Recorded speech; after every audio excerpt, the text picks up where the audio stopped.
Welcome back ناظرین نئے ججز کی تقرریوں کے حوالے سے ہم اپنے پروگرام میں بات کر رہے ہیں اور ساتھ ساتھ اپنے ناظرین کو یہ بھی آگاہ کریں کہ چند دنوں قبل ہی جو ہے وہ سندھ ہائی کورٹ بار ایسوسی ایشن میں ایک نئی باڈی جو ہے وہ منتخب ہوئی ہے، اور ساتھ ساتھ کراچی بار کی جو ایسوسی ایشن کے انتخابات ہوئے تھے اس میں بھی عامر نواز وڑائچ صاحب جو ہیں وہ صدر ہیں منتخب ہوئے ہیں، اور ساتھ ساتھ سندھ ہائی کورٹ بار میں سرفراز مہتو صاحب جو ہیں وہ صدر منتخب ہوئے ہیں۔ آج ان دونوں سے ہم نے ریکویسٹ کی کہ آپ پلیز ہمیں آئیں ہمارے پروگرام میں، اور ہم کچھ باتیں جو ہیں وہ جاننا چاہیں گے۔ سرفراز صاحب آپ کا بھی بہت بے حد شکریہ، آپ نے وقت نکالا، اور عامر نواز وڑائچ صاحب آپ کا بھی شکریہ۔ سرفراز صاحب سب سے پہلے میں آپ کی طرف آؤں گا۔ ہائی کورٹس کے حوالے سے ہم ڈسکس کر رہے ہوتے ہیں، اکثر و بیشتر یہ بات سامنے آ رہی ہوتی ہے کہ انصاف کی فراہمی میں تاخیر ہو رہی ہوتی ہے۔ اب نئے ججز کی تقرریوں کا معاملہ جو ہے وہ سامنے آ رہا ہے، ان کی تقرریوں سے کتنا فرق پڑے گا؟ سرفراز صاحب ہم چاہیں گے کہ آپ اس بات سے آغاز کریں۔ بسم اللہ الرحمن الرحیم۔ جی آپ کا بہت بہت شکریہ، آپ نے موقع دیا اپنے موقف کو آگے بڑھانے کا۔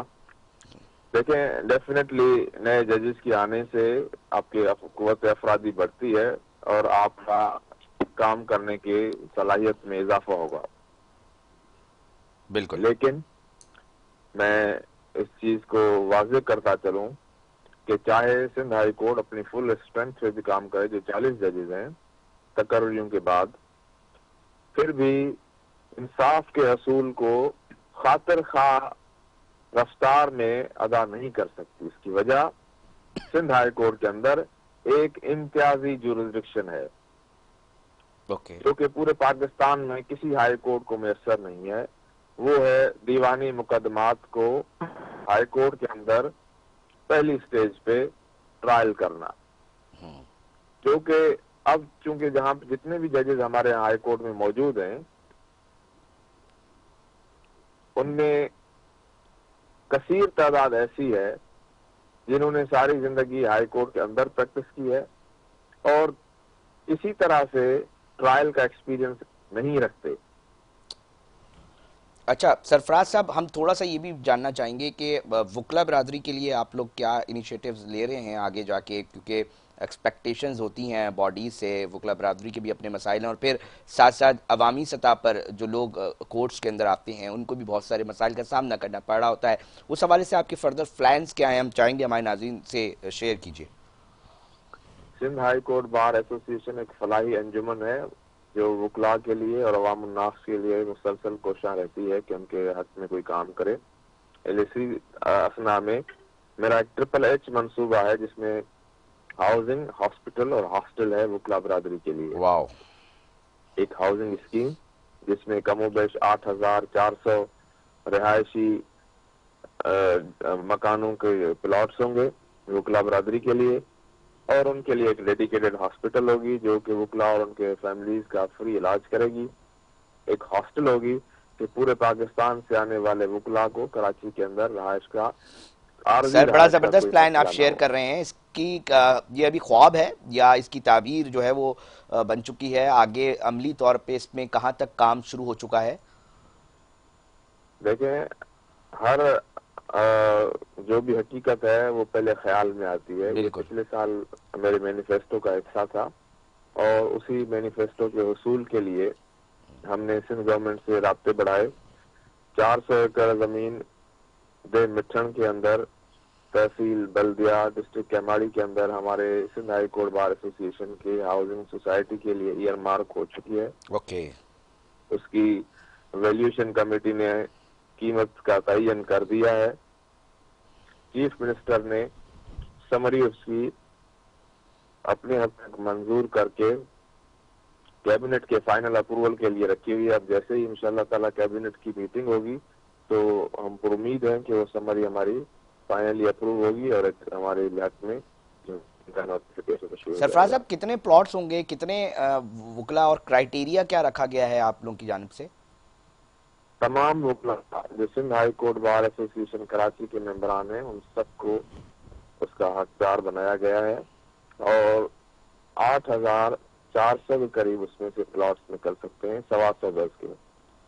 اوکے، زبردست۔ سرفراز صاحب لائن پہ رہیے گا۔ عامر نواز وڑائچ صاحب ہیں، صدر کراچی بار ایسوسی ایشن، جو ہیں وہ منتخب ہوئے ہیں ایک بار پھر۔ عامر نواز وڑائی صاحب، ہم آپ سے بھی جاننا چاہیں گے، آپ کو ویسے بھی ہم کوارڈینیشن میں رکھتے ہیں اور کوشش کرتے ہیں آپ کا اوپینین اپنے پروگرام میں ناظرین تک پہنچائیں، آپ کے کیا پلانز ہیں؟ اور بالخصوص جو لوئر کورٹس ہوتی ہیں اس کے اندر بہت سارے مسائل کا عوام کو سامنا کرنا پڑ رہا ہوتا ہے، اس حوالے سے کیا اقدامات اٹھانے جا رہے ہیں؟ دیکھیں، اس ٹائم پہ جو ہمارا بیسک ایشو ہے وہ ہمارے وکلا کا ریلیونٹ ٹو دی ان کی جو فائنینشیل ایشو ہے، کیونکہ ڈسٹرکٹ کورٹس میں جو کافی وکلا ایسے ہیں جن کو کیسز اس حساب سے نہیں ملتے جس سے ان کی فائنینشیل نیڈ پوری ہو سکے۔ اس کے لیے ہم ریٹینرشپ وغیرہ پہ فوکس کریں گے۔ میری کوشش ہے، کیونکہ ہمارے پاس ینگ وکلا کی ایک بہت بڑی تعداد ہے، تو انشاءاللہ تعالی اللہ سے بھی امید ہے کہ ہم اس پہ میکسیمم اپنا دے کے جہاں پہ بھی ہم اپنے ینگ وکلا کو ایڈجسٹ کر سکتے ہوئے ہم ایڈجسٹ کریں گے اس میں۔ یہ ان کے جو فائنینشیل ہے۔ پھر اس کے بعد ان کے لیے کراچی بار ایسوسی ایشن نے بھی اس سال جب میں پریزیڈنٹ کا ہماری ایفرٹ سے 200 ایکڑ زمین لی ہے گورنمنٹ آف سندھ سے، اور اس میں ہم کوشش کریں گے کہ جو وکلا ہے ان کی سوسائٹی کو بنایا جائے اور ان کے وہاں پر ایڈجسٹ کیا جائے۔ پھر جہاں تک ہاسپٹل سے ریلیونٹ ہے، اس ہاسپٹل پہ جو ہے ورک ہو رہا ہے ڈفرینٹ اینگلز میں، اور میری ایک ہاسپٹل سے، ایک اچھے ہاسپٹل سے بھی بات بھی چل رہی ہے۔ ہو سکتا ہے ایک لسٹن سائڈ ہے تو اس میں وہ 50% یا اس سے بھی تھوڑا زیادہ جو ہے وہ وکلا کو ڈسکاؤنٹ دیں ٹریٹمنٹ پہ۔ تو مطلب ہم ورک کر رہے ہیں، اور باقی نیچے ڈسٹرکٹ کورٹس میں ہمارے ڈفرینٹ ایشوز ہیں، جن ایشوز میں ہمیں اسپیشلی ہمارے جو ججز ہیں ان کے پاس جو چیمبرز ہیں وہ ریزنیبل چیمبرز نہیں ہیں، ان کی جو کورٹ انوائرمنٹ ہے وہ ریزنیبل نہیں ہے، ان کے پاس جو مین پاور ہے وہ اس تعداد میں نہیں ہے جس تعداد میں ان پہ ورک برڈن ہے۔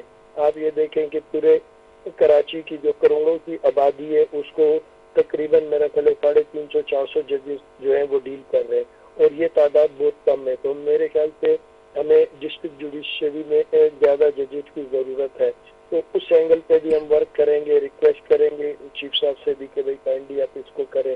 ڈیسائڈ کیونکہ یہاں پہ ڈسٹرکٹ کورٹ میں ینگ جو وکلا ہوتے ہیں ان کی تعداد زیادہ ہوتی ہے، تو ان کی جو اسکلس گرومنگ ہے یا ایجوکیشنل جو گرومنگ ہے اس پہ ہم انشاءاللہ تعالیٰ اس سائڈ پہ بھی ڈفرینٹ کائنڈ آف جو ہے کلاسز ارینج کریں گے، ایجوکیشنل کلاسز، تاکہ وہ جو بھی ینگ وکیل ہیں وہ اس سے سیکھیں، بڑوں کے ایکسپیرینس سے سیکھیں۔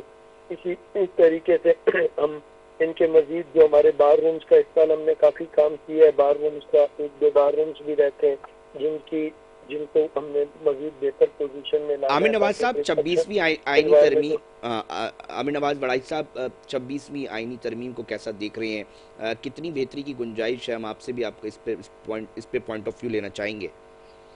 دیکھیں، 26ویں آئینی ترمیم کو کراچی بار ایسوسی ایشن نے اپوز کیا ہے، صحیح ہے، اور اس پہ کراچی بار ایسوسی ایشن نے آل پاکستان لائرز کنونشن بھی کال کیا تھا، اور اس کنونشن کے بعد جو 26ویں آئینی ترمیم کا ایک ریئل اسٹرکچر جو اس ٹائم پیش ہونے جا رہا تھا وہ 70% ڈیفیوز ہو گیا تھا، جس میں کانسٹیٹیوشنل کورٹ سے ریلیونٹ تھا، جس میں آرمی کورٹ سے ریلیونٹ تھا، پھر آرمی ٹرائل سے ریلیونٹ تھا، اسی طریقے سے ڈفرینٹ تھا۔ ابھی جو فرنٹ 26ویں ترمیم موجود ہے اس میں جو ہمیں ایک ریزرویشن ٹو دی ایکسٹینڈ ہے کہ ان کیس وہ اس کو کرتے ہیں تو وہ ہے پرنسپل آف سینیورٹی کی، صحیح ہے۔ اب مثال کے طور پہ سندھ ہائی کورٹ بار میں جس ہمارے آنریبل جسٹس صاحب کو انہوں نے کانسٹیٹیوشنل بینچ کا ہیڈ بنایا وہ نمبر 9 پہ ہے۔ اب نمبر 9 کا مطلب یہ ہے کہ شروع کے 8 ججز کو آپ نے ریجیکٹ کیا، تو اس طریقے سے یہ جو چیزیں ہو رہی ہیں اس سے یہ ہوگا کہ جو ججز ہیں ان کا بھی کانفیڈنس جو ہے وہ بھی ڈی مورلائزڈ ہوں گے، پھر ایک عام تاثر اچھا نہیں جائے گا انڈیپینڈنس آف جوڈیشری سے ریلیونٹ۔ میرے خیال سے ہمیں کچھ چیزوں میں اس کو دیکھنا پڑے گا، صحیح ہے، کچھ چیزوں میں وہ صحیح بھی ہیں کہ بھائی ہر جگہ تو جو جس حد تک ہم اس کو دیکھ سکتے ہیں کہ جو میکسیمم چیزیں ہم اچھے سے اچھی دیکھ سکتے ہیں تو اس میں ہم اس کو کریں گے۔ 26 جو آئینی ترمیم ہے اس کو کراچی بار اپوز کر رہی ہے، وہ کہہ رہی ہے کہ یہ ترمیم جو ہے یہ جوڈیشری کی انڈیپینڈنس پہ جو ہے وہ